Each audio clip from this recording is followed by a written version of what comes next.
이 시간 요한복음 16장 7절에서 15절 말씀을 통해서 세상을 책망하시는 성령이라는 제목으로 말씀을 나눌 때에 하나님께서 우리에게 큰 은혜 주시기를 바랍니다. 오늘은 성령 강림절입니다. 이 성령 강림절은 사도행전 2장에 기록되어 있는 대로 오순절에 성령이 임하여 예루살렘 초대교회가 시작된 것을 기념하는 절기입니다.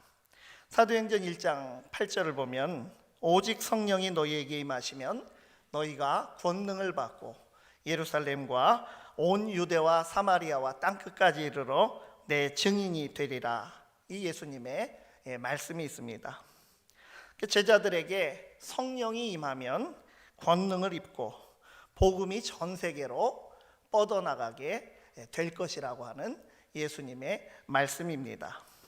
한마디로 성령 강림절은 성령이 임하여 교회의 역사가 시작된 교회의 생일이면서 또 선교의 출발점이기도 한 것입니다.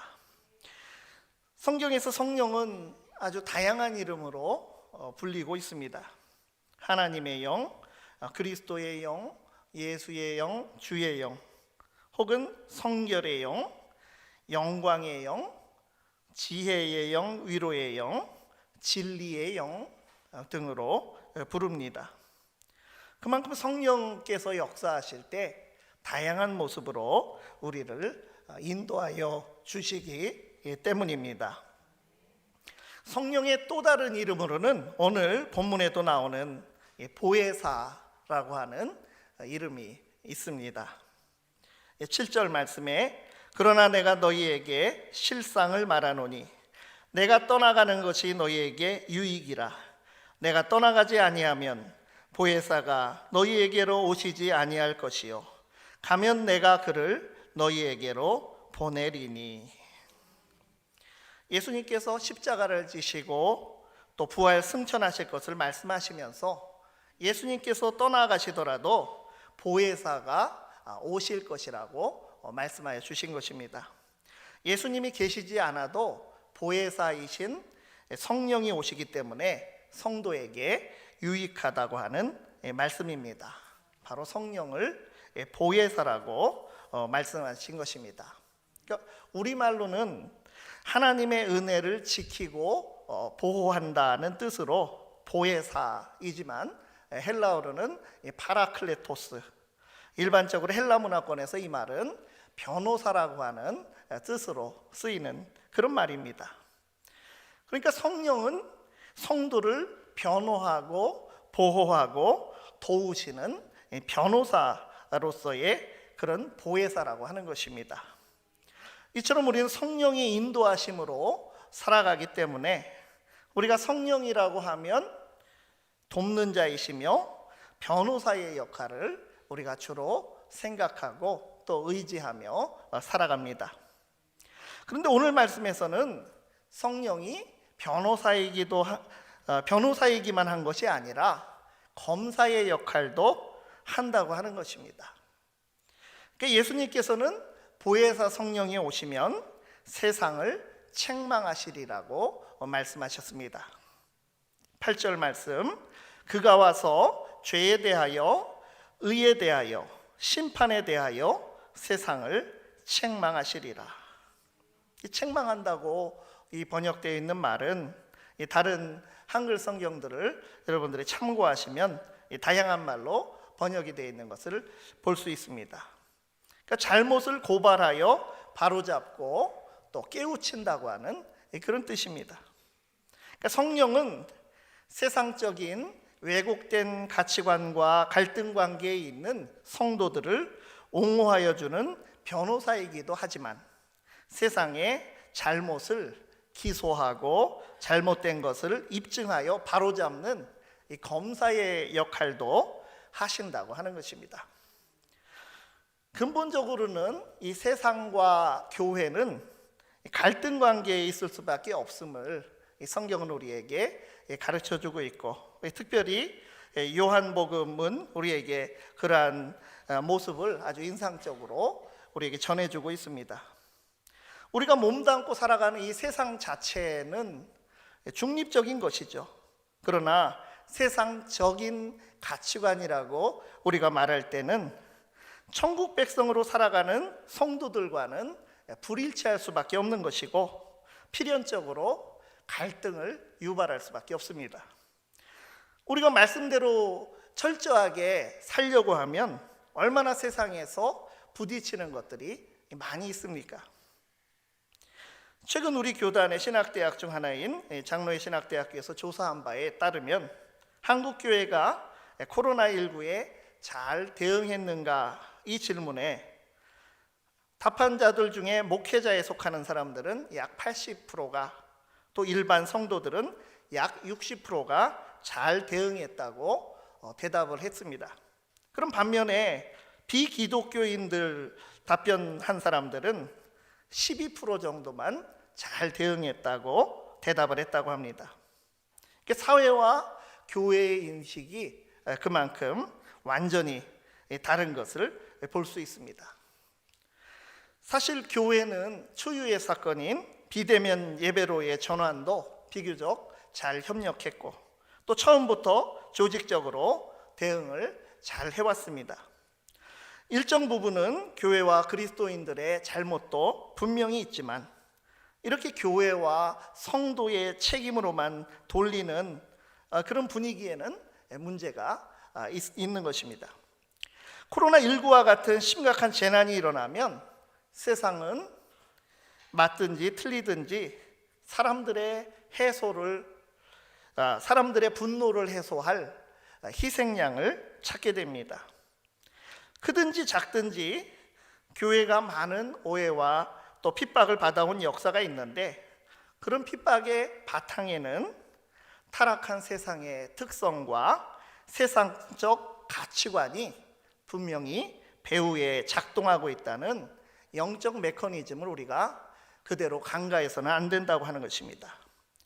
교회의 명백한 잘못이라고 하는 것도 우리가 그 원리를 보면 결국은 교회가 타락한 구습에서 벗어나지 못하고 아직도 남아있는 세상적 삶의 방식으로 치우치기 때문에 일어나는 것이라고 할 수 있습니다. 그러나 그럼에도 성령께서 역사하셔서 세상 속의 잘못들을 깨우치시고 성도들을 변호해 주시고 진리로 인도하셔서 세상에 물들지 않게 하시며 천국 복음의 증인으로 세워주시는 것입니다. 오늘 본문은 성령님께서 오심으로 우리에게 유익한 두 가지 사명을 설명합니다. 7절에 보면 유익이다. 내가 가는 것이 보혜사가 오시는 전 단계이기 때문에 우리에게 유익이다라고 말씀하시면서 이제 8절에서 11절을 보면 성령께서 세상을 책망하시며 깨우쳐 주시는 그런 검사의 모습으로서의 성령의 우리에게 주시는 유익, 그리고 12절에서 15절은 성도들을 격려하고 진리의 영이 되어 진리로 인도하시는 변호사의 역할을 하심으로 우리를 인도하여 주시는 성령의 유익을 말씀하고 있습니다. 오늘은 특별히 8절 이하의 말씀에 우리가 주목해 보고자 합니다. 8절 말씀에 그가 와서 죄에 대하여 의에 대하여 심판에 대하여 세상을 책망하시리라. 성령께서 세상을 책망하심으로써 우리를 인도하시고 우리에게 주시는 은혜는 무엇입니까? 첫째는 성령은 죄에 대하여 바로 알도록 책망하십니다. 예수님께서는 성령이 오셔서 죄에 대한 생각을 바로잡아 주실 것이라고 말씀을 하십니다. 성령님께서 꾸짖으셔서 바로잡고자 하는 그 첫 번째는 바로 죄에 대한 세상의 잘못된 이해라고 하는 것입니다. 일반적으로 죄라고 하면 무엇을 떠올립니까? 대개는 금지된 것을 한다면 그것이 죄이고 또 당연히 해야 할 것을 하지 않으면 그것이 죄가 됩니다. 음주운전을 하면 그것은 죄고, 또 교통신호를 지키지 않아도 그것은 죄입니다. 세상 사람들이 생각하는 일반적인 죄의 차원은 이처럼 우리의 행위와 밀접한 관련이 있는 것입니다. 그러나 이러한 행위의 죄들이라고 하는 것, 행위로 짓는 우리의 죄들은 근본적인 죄의 결과일 뿐이라고 하는 것입니다. 사람에게 병이 있으면 증상이 있습니다. 증상을 통해서 병을 진단하고 또 그 병에 맞는 치료를 해야 합니다. 그런데 증상만 잠깐 가라앉히는 것으로 병을 완전히 치료했다고 생각하는 이것은 잘못된 대처이고 또 더 병을 악화시킬 수도 있는 그러한 일입니다. 마찬가지로 우리는 죄의 근본적인 뿌리를 보아야 하고 그것을 뽑아야 하는 것입니다. 성령께서 바로 그러한 일을 하시는 것입니다. 인간의 죄의 깊은 근원을 우리에게 보여주시고 폭로하여 주시는 것입니다. 그래서 죄의 정의를 다시 해야 합니다. 세상은 죄에 대한 개념이 잘못되었기 때문에 성령께서 책망하신다는 그런 예수님의 뜻이 들어있는 말씀입니다. 9절 말씀이 뭐라고 했습니까? 뭐라고 말씀하셨습니까? 죄에 대하여라 함은 그들이 나를 믿지 아니함이요. 근원이 되는 죄는 무엇입니까? 예수 그리스도를 믿지 아니하는 것입니다. 불신앙이 바로 죄라고 하는 말씀입니다. 바로 이 근원적인 불신앙에서 행위의 죄들이 줄줄이 나오는 것이다라고 하는 말씀입니다. 하나님이 세상을 사랑하사 독생자를 보내주셨는데 세상은 하나님의 아들 흠이 없는 예수 그리스도를 믿지 않았기에 십자가에 못 박아 죽였습니다. 그 후에 성령이 오셔서 책망을 받고 나서야 인간은 자신의 죄의 그 심각함과 그 본질을 깨닫게 된 것입니다. 도덕적으로 불완전하기 때문이 아니라 예수를 믿지 않는 것이 세상의 죄의 뿌리라고 하는 것입니다. 이것을 깨닫게 하는 것이 바로 성령의 책망하시는 사역입니다. 오순절 성령 강림 이후에 보면 그 성령께서 임하시는 아주 인상 깊은 그 장면을 우리 사도행전 2장은 아주 잘 묘사를 하고 있습니다. 그리고 나서 이제 베드로가 성령 충만하여서 설교를 하게 되는데 사람들이 다 성령 충만하여서 가장 먼저 깨닫게 된 것, 그것은 바로 자신들의 죄였다고 하는 것입니다. 사도행전 2장 36절 이하에서 이제 베드로가 설교합니다. 그런즉 이스라엘 온 집은 확실히 알지니 너희가 십자가에 못 박은 이 예수를 하나님이 주와 그리스도가 되게 하셨느니라 하니라. 그들이 이 말을 듣고 마음에 찔려 베드로와 다른 사도들에게 물어 이르되 형제들아 우리가 어찌할꼬 하거늘.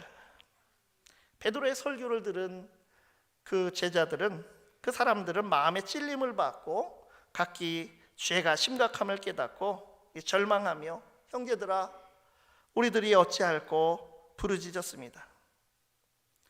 십자가 사건, 이것이야말로 인간의 죄의 극치를 드러낸 사건입니다. 성령께서 이것을 인간들에게 깨닫게 하시는 것입니다. 고린도전서 12장 3절 말씀을 보면 성령으로 아니하고는 누구든지 예수를 주시라 할 수 없느니라고 했습니다. 사람들은요 믿지 아니하고 또 의심을 하고 무신론적인 생각, 사고를 하는 것이 합리적이고 주체적이고 고상한 것이라고 생각을 하지만 예수님께서는 불신앙이야말로 죄의 실상을 보여주는 교만임을 우리에게 말씀하여 주신 것입니다.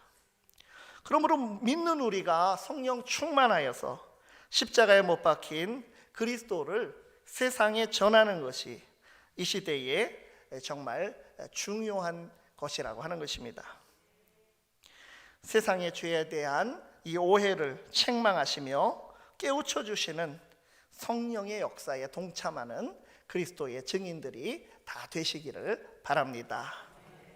두 번째로, 성령은 의에 대하여 바로 알도록 책망하십니다. 성령께서는 세상이 생각하는 의에 대하여 세상을 책망하시며 깨우쳐 주신다고 하는 것입니다.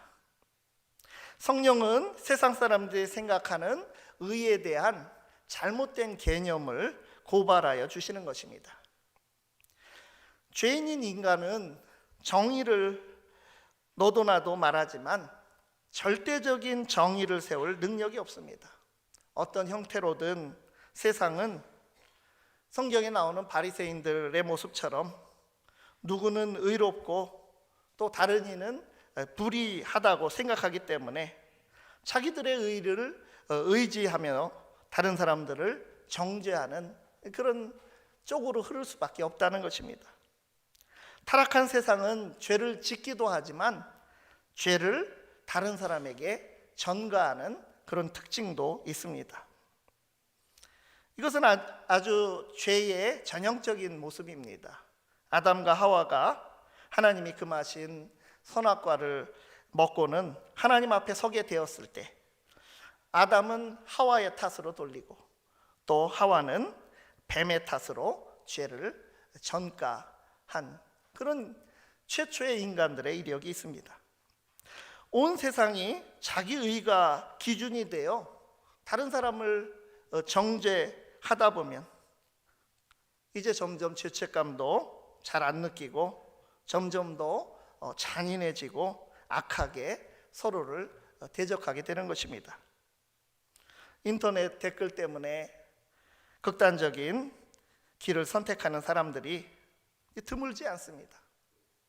이러한 자기 의를 높이고 다른 사람을 정죄하고 혐오하고 배제하는 것, 이런 것은 나라와 민족 간에도 있고 또 사회 집단 사이에도 있고 또한 개인 관계에서도 다 마찬가지로 벌어지는 전형적인 죄의 현상들입니다.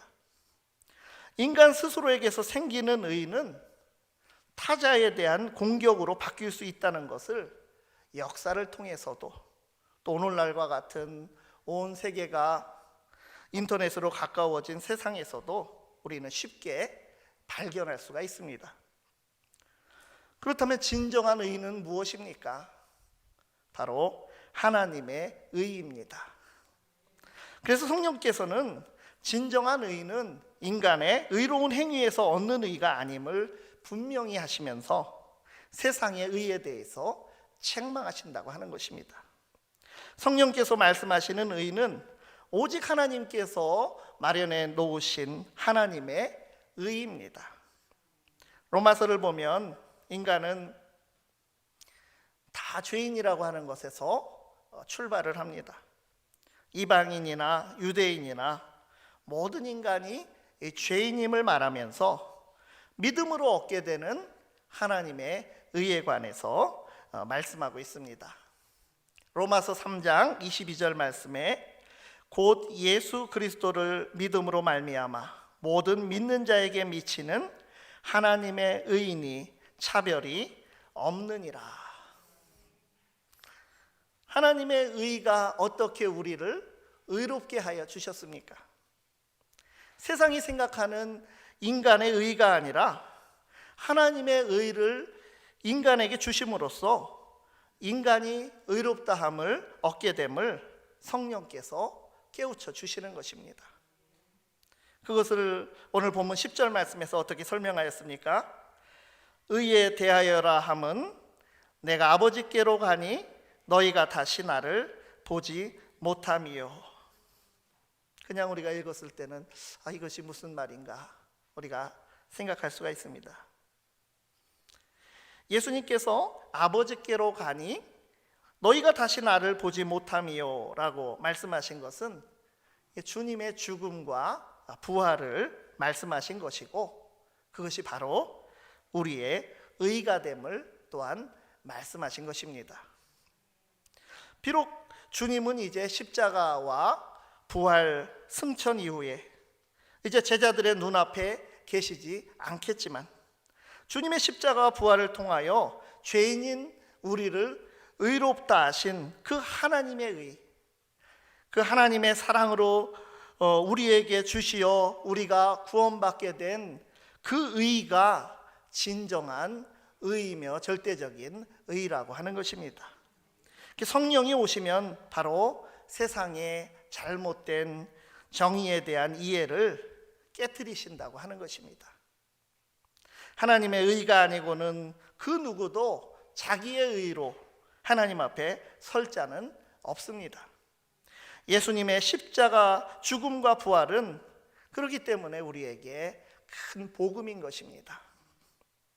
성령님의 사역에 우리가 동참하여 오직 하나님의 의만 전파하는 증인이 될 수 있기를 바랍니다. 세 번째로, 성령은 심판에 대하여 바로 알도록 책망하십니다. 11절 말씀에 심판에 대하여라 함은 이 세상 임금이 심판을 받았습니다.